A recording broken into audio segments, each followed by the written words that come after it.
رجائے مطلوبیت کیا ہے اور کون کون سے اعمال رجائے مطلوبیت کی نیت سے کیے جا سکتے ہیں۔ رجا کے معنی ہیں امید، مطلوبیت یعنی کوئی چیز ایسی ہو کہ جو چاہی گئی ہو۔ مطلوبیت یعنی آپ کہتے ہیں نا طلب کرنا، کسی سے طلب کرنا یعنی کیا؟ مانگنا۔ مطلوب ہونا یعنی میں چاہتا ہوں کہ اس کو مانگوں۔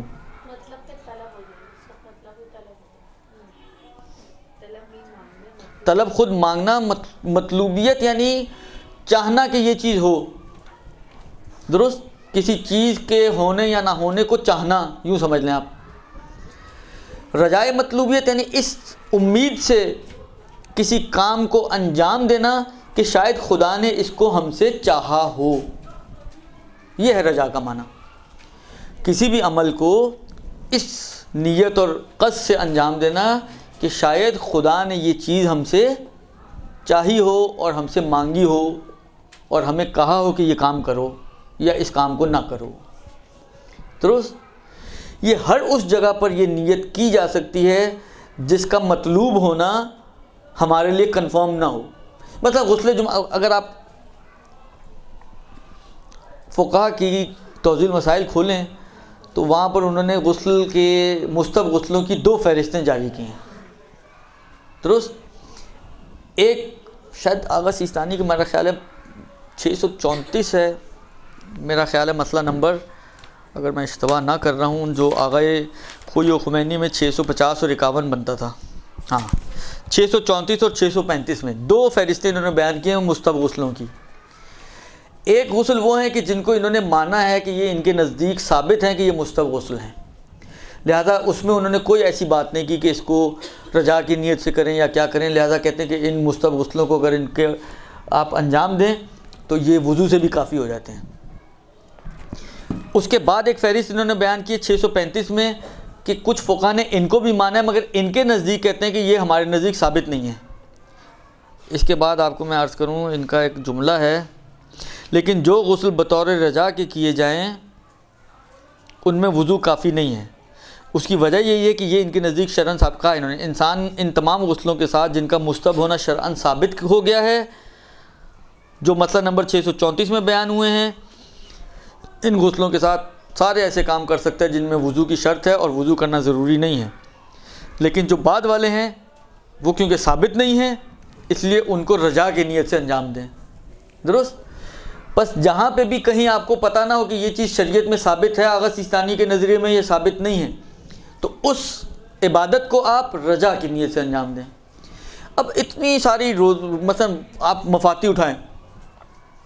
یہ عمل وہ عمل، یہ کام وہ کام، اب آپ کس چیز کا جا کے آغا سیستانی سے پوچھیں گے یا آغا خامنائی سے پوچھیں گے؟ تو آسان طریقہ یہ ہوتا ہے کہ کیونکہ ہمارے لیے تو کنفرم نہیں ہے نا کہ یہ انہوں نے مانا یا نہیں مانا، تو آپ ان تمام اعمال کو جو مفاتی میں موجود ہیں آپ رجا کی نیت سے انجام دیں، اور اگر غسل وغیرہ ہیں تو اس کے بعد وضو بھی کریں، درست؟ ہاں غسل جمعہ ہے یا بعض اور غسلیں جو انہوں نے وہاں پر بیان کیے ہیں وہ ان کے نزدیک کیونکہ ثابت ہیں، لہذا ان کو آپ مستحب کی نیت سے بھی انجام دے سکتی ہیں، اور اس کے بعد وضو کی بھی آپ کو ضرورت اگر آپ آغا سیستانی کی تقلید میں ہیں تو نہیں پڑے گی۔ بس ہر وہ عمل جو آپ کے کان تک پہنچے کہ مثلا روایت میں یوں آیا ہے، مثلا ائمہ نے یوں فرمایا ہے، حدیثیں آتی ہیں نا بہت ساری کہ جی مثلا فرض کریں یوں کرو یا یہ پڑھو یا یہ دعا یا وہ، اب پتہ نہیں کہ امام نے کہا بھی ہے یا نہیں کہا، ہمیں تو نہیں معلوم، ہمیں تو حدیث کی سند کا بھی نہیں پتہ، یہ بھی نہیں پتہ کس کتاب سے نقل ہوئی ہے، آپ رجاءً اس پر عمل کر سکتی ہیں۔ تو رجا کا دروازہ کھلا ہے، ہر وہ عبادت اور عمل کہ جو آپ تک پہنچے اور اس کا مطلوب ہونا کہ خدا نے یہ چاہا ہے کہ یہ کرو یا نہ کرو، یہ کنفرم نہ ہو آپ کے مرجع کے اعتبار سے آپ کے لیے، تو آپ اس عمل کو رجائے مطلوبیت کی نیت سے انجام دے سکتی ہیں۔ میں ایک مثال آپ کو دوں اور کلیئر کرنے کے لیے مسئلہ جو روز پیش آنے والی مسائل میں سے ہے۔ مثلا بہت مرتبہ لوگ سوال کرتے ہیں جی مثلا 2-3 میتیں ایک ساتھ ہو گئی تو ہم ایک نماز وحشت پڑھ سکتے ہیں سب کے لیے؟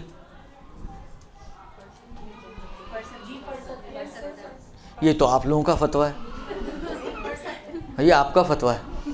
آغا سیستانی نہیں اجازت دیتے۔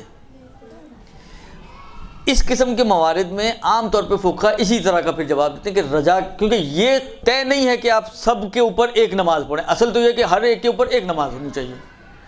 تو یہ طے نہیں ہے ہمارے لیے، لہٰذا آپ رجا کی نیت سے پڑھ لیں۔ شاید ہو سکتا ہے وہی والی بات ہے، اگر واقع میں ہوگا ایسا کوئی مسئلہ تو ٹھیک ہے، سب کو ثواب پہنچ جائے گا، ورنہ ایک مستحب نماز ہو جائے گی، اور کیا ہوگا، اس سے زیادہ کیا ہوگا، آسمان کوئی نہیں ٹوٹے گا۔ ہاں رجا کی نیت سے نا، آپ لوگ تو کہہ رہے ہیں پڑھ سکتے ہیں، آپ لوگ تو فتویٰ بیان کر رہی تھیں، آپ لوگ فتوے کے طور پر بیان کر رہی تھیں، لیکن اس کو رجا کی نیت سے پڑھ سکتے ہیں، اگر یہی مراد تھی تو ٹھیک ہے، اشکال نظر درست۔ بس کوئی بھی مثلا نماز کو پھیلا، اصل ٹائم یہ آغا سیستانی کا تھوڑا ڈفرینٹ ہے، اس لیے میں آغا خوئی کی مثال دے رہا ہوں۔ مثلا آغا خوئی کہتے ہیں کہ بالکل جب جیسے یہ جو سرخی ختم ہوتی ہے نا، گزرتی ہے تو مغرب کا وقت شروع ہوتا ہے، وہ گزرنے کے بعد ختم ہونے کے بعد سمجھیں وہی بس تھوڑا سا ٹائم ہے جس میں آپ نماز کو پھیلا پڑھ سکتے ہیں۔ اب آپ نماز ہی گھنٹے بعد پڑھ رہی ہیں، اب نماز کو پھیلا پڑھ سکتے ہیں نہیں پڑھ سکتے ہیں؟ رجا کی نیت سے پڑھ لیں، کوئی حرج نہیں ہے۔ اگر واقع میں وہی مسئلہ ہو جو آغا سیستانی کا ہے، آغا سیستانی کہتے ہیں جب بھی آپ نماز پڑھیں آپ نماز کو پھیلا درمیان میں پڑھ سکتے ہیں، اگر واقع مسئلہ یہی ہوا تو ثواب مل جائے گا نماز کو پھیلا کا، اور اگر یہ نہیں ہوا مسئلہ تو بہرحال ایک مستحب نماز کا ثواب آپ کو انشاءاللہ پروردگار عالم ہے وہ آپ کو خالی ہاتھ قطع نہیں لوٹائے گا، درست، کچھ نہ کچھ دے کر ہی آپ کی جیب گرم کر کے ہی آپ کو بھیجے گا، بے فکر رہیں آپ، درست۔ تو یہ کام آپ کر سکتی ہیں۔ بس خلاصہ یہ نکلا کہ ہر وہ عمل کہ جو شرعاً ثابت نہ ہو، اس کا مستحب ہونا یا اس کا مطلوب ہونا، تو اس کو آپ رجا کی نیت سے۔ ایک اور مثال مجھے یاد آئی، قبروں پہ جا کے آپ اگربتیاں جلاتی ہیں، آئے بارک اللہ، اس میں بھی فقہا سے پوچھو، کہتے ہیں رجا کی نیت سے اشکال نہ دارا، پانی چھڑکنا وغیرہ تو بلاخر بعض روایتوں میں، لیکن وہی والی بات ہے آغا سیستانی اس کو مانتے ہیں نہیں مانتے ہیں، رجا کی نیت سے آپ کریں کوئی حرج نہیں ہے۔ پھول چھڑکنے کی تو بات نہیں ہے، لیکن یہ پانی چھڑکنے کا بعض روایتوں میں ہے، یا انگلیاں گاڑ کے مثلا قل پڑھنا 7 مرتبہ یا انا انزلنا پڑھنا، یہ تو ہے۔ تو یہ بھی البتہ یہ پہلی جب دفن ہوتا ہے اس وقت کے لیے تو ہے، حال آپ 2 ہفتے بعد آپ گئی ہیں، ہر جانے پہ ہے یا نہیں ہے، ایک مرتبہ تو فقی نے واضح طور پہ کہہ دیا کہ جی ہر دفعہ جانے پہ نہیں ہے، تو کہانی ختم ہو گئی۔ لیکن اگر پتہ نہ ہو کہ ہے نہیں ہے تو رجا کی نیت سے کر لیں، کوئی حرج۔ بس ہر وہ فعل یا عمل یا عبادت کہ جس کا کنفرم آپ کے لیے نہ ہو کہ یہ شریعت نے اس کو مانگا ہے ہم سے، چاہے مستحبی کے عنوان سے، اس کو آپ رجا کی نیت سے۔ خلاصہ یہ نکلا کہ مفاتی پر اگر آپ عمل کرنا چاہیں تو چند چیزوں کو چھوڑ کر رجا کی نیت سے عمل کریں اس کے اوپر۔ مفاتی ایک ایسی کتاب ہے کہ جس کے اندر اتنے سارے اعمال ہیں کہ جس کا سب کے بارے میں معلوم نہیں، ہم قسم نہیں کھا سکتے کہ آغا سیستانی سب کو مانتے ہوں، لہذا آسان حل یہی ہے کہ آپ 15 شعبان کے اعمال کر رہی ہوں یا رجب کے اعمال کر رہی ہوں یا کوئی بھی بالآخر اعمال، آپ اس کو رجا کی نیت سے انجام دیں، تو نہ آپ کی گردن پھنسے گی نہ ہی آپ کو کوئی اور مشکل پیش آئے گی عملی اعتبار سے۔ برحمتك يا أرحم الراحمين وصلى الله على محمد وآله